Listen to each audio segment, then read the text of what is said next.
Assalamualaikum warahmatullahi taala wabarakatuh. Ada sebuah kisah yang terjadi kepada Imam Syafi'i radhiyallahu taala anhu. Beliau di waktu itu ketika beliau membaca kitab, lalu beliau menghafalkan, beliau tersebut itu hafal terus hilang. Kadang-kalanya sulit untuk menghafalkan.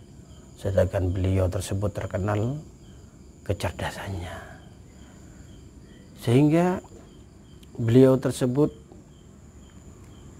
memikirkan terhadap dirinya sendiri, kenapa saya setiap menghafalkan kok hilang, atau kenapa saya tersebut itu ketika membaca kok tidak langsung hafal. Biasanya saya melihat hafal, sekarang saya harus mengulangi kembali, mengulang-ulang terhadap bacaan kita, baru saya tersebut itu hafal, katanya beliau.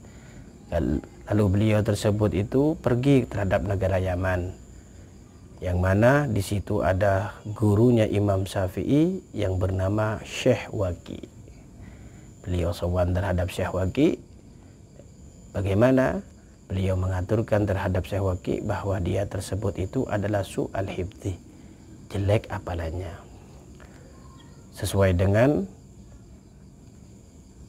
qasidah beliau yang mengatakan sakautu ila waqi asu'ahiti fa arsyadani ila tarkil ma'asi.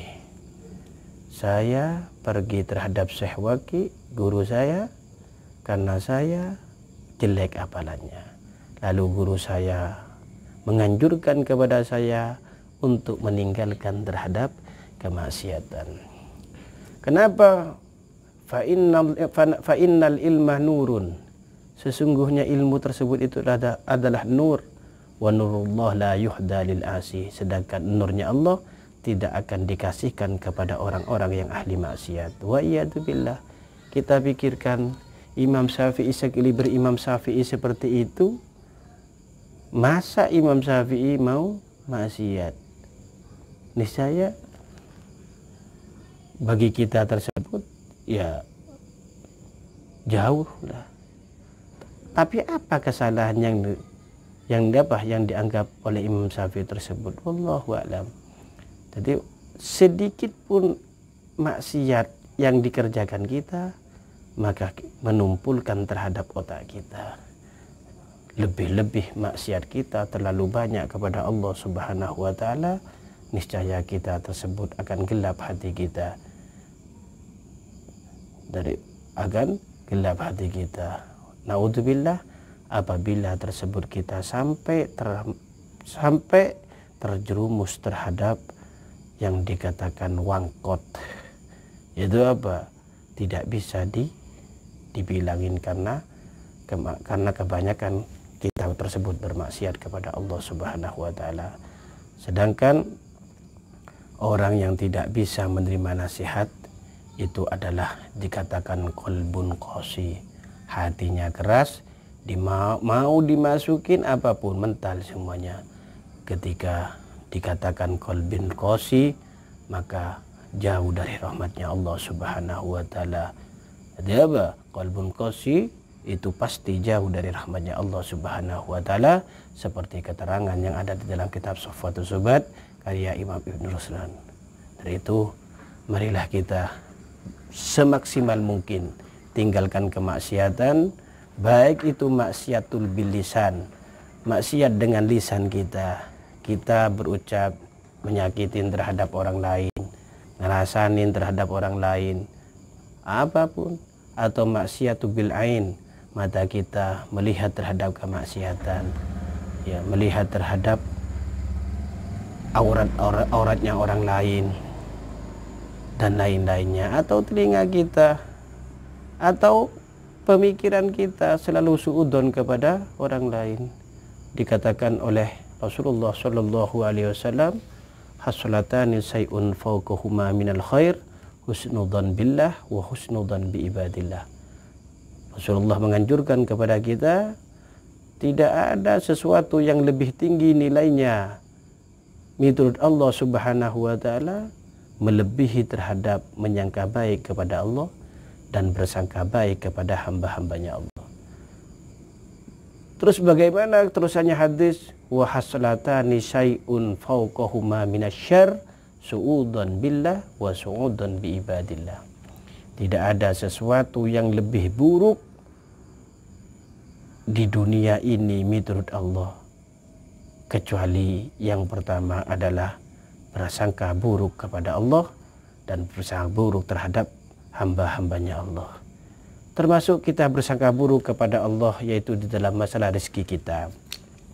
Allah ketika kita berusaha, Allah tidak mengabulkan terhadap usaha kita seret dan lain-lainnya, sedangkan ibadah kita tambah pateng, lalu perasaan kita ya opo karepe pangeran iki, aku wis ibadah koyo ngene, poso Senin Kemis umpama sedekah nang tetangga dan lain-lain, cuma kok seret paling Allah iki lagi. Ini adalah suudzon kepada Allah, naudzubillah ya. Ini suudzon kepada Allah. Allah tak belas kepada kita. Ini suudzon kepada Allah. Naudzubillah. Ini harus kita jaga. Ya. Dan juga suudzon kepada hamba-hambanya Allah. Ada orang seperti ini kita suudzonin. Ada orang seperti itu kita suudzonin. Paling wong iku arep nyolong, paling iku arep ngrasani aku. Wah, iku kok bisik-bisik paling ngrasani aku.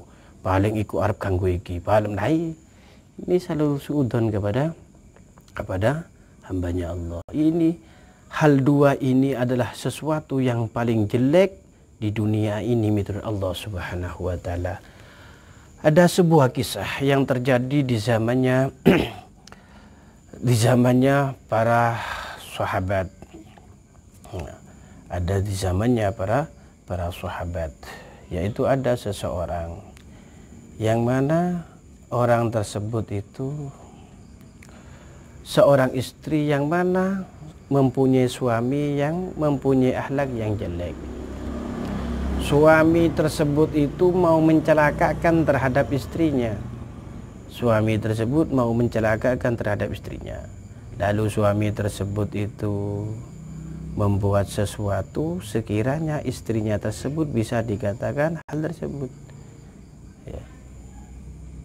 Istrinya tersebut seperti itu ya tersebut. Bagaimana suaminya tersebut itu apa? Mengambil uangnya, lalu sama suaminya tersebut ditaruh di saku bajunya istrinya ya, di saku istrinya.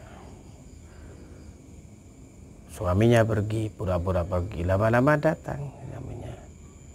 Ngambil bajunya yang isinya, yang pertama ada isi uang tersebut. Berkata kepada istrinya, ya Dik, umpamanya, mana uang saya? Loh, kan sampean taruh di sakunya sampean mas. Nggak ada. Loh, saya loh mas, tidak pernah ngambil mas. Nggak ada ono. Loh, masa mas tidak ono? Coba sampean lihat sendiri mas. Bagaimana? Lega ono awas berarti dijupuk sampean ya? Iya wis, terbujurnya. Ya ketika suaminya tersebut itu mengambil bajunya yang dicentelkan tersebut, yang digantungkan tersebut, ketika diambil dia apa? Lalu dimasukkan tangannya ke sakunya, ternyata uangnya ada di bajunya tersebut.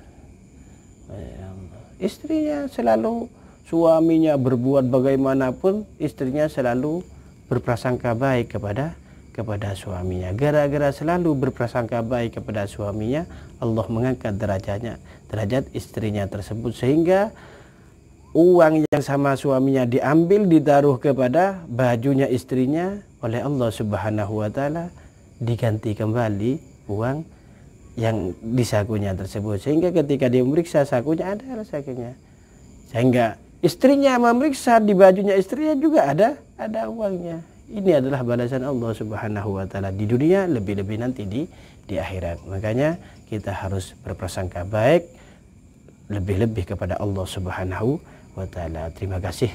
Assalamualaikum warahmatullahi wabarakatuh.